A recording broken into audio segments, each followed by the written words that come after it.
he saved his harshest words for the 2015 pact struck by Iran and 6 major world powers, under which Tehran agreed to restrict its nuclear program in return for loosening economic sanctions. The Iran deal was one of the worst and most one-sided transactions the United States has ever entered into. Frankly, that deal is an embarrassment to the United States, and I don't think you've heard the last of it, believe me, Trump said. His chief diplomat, Secretary of State Rex Tillerson, went further, telling Fox News that the agreement must be changed or the United States could not stick with it. Tillerson said the sunset clauses, under which some of the deal's restrictions on Iran's nuclear program expire from 2025, were of particular concern.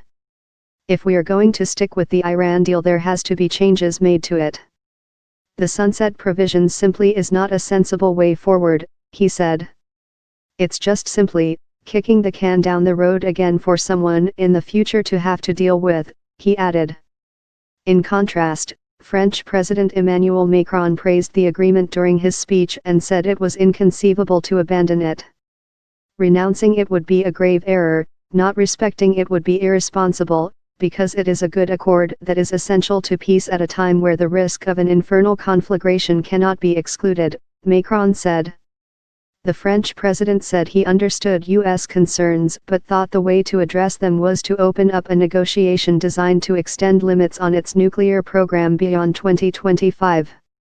Hate speech. The July 14, 2015 accord aims, for a decade, to extend the amount of time it would theoretically take Iran to produce enough fissile material for an atomic bomb, so-called breakout time, from several months to a minimum of 1 year. Iran responded angrily to Trump's remarks.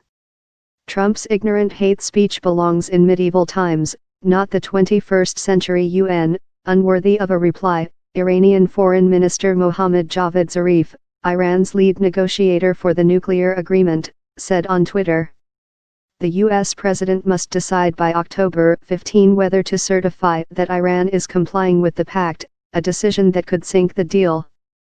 If he does not, the U.S. Congress has 60 days to decide whether to reimpose sanctions waived under the deal.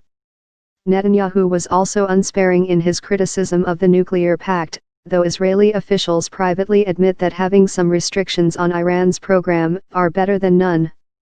Change it, or cancel it. Fix it, or nix it, Netanyahu said in his UN speech, saying the most important change was to eliminate the sunset clauses. The Obama administration had said the deal would ensure long-term scrutiny of Iran to deter it from developing a bomb, a view echoed by Macron on Tuesday as he noted its monitoring by the International Atomic Energy Agency, IAEA, UN nuclear watchdog. Trump's pugnacious UN speech may empower hardliners in Iran, who are pushing for global isolation and who discourage already wary foreign investors.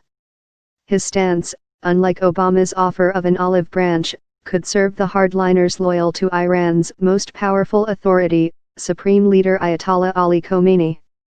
Such Khomeini allies, including Iran's Revolutionary Guards, IRGC, some powerful clerics and influential politicians, are wary of any détente with the West which could imperil the Islamic Revolution and undermine their economic interests.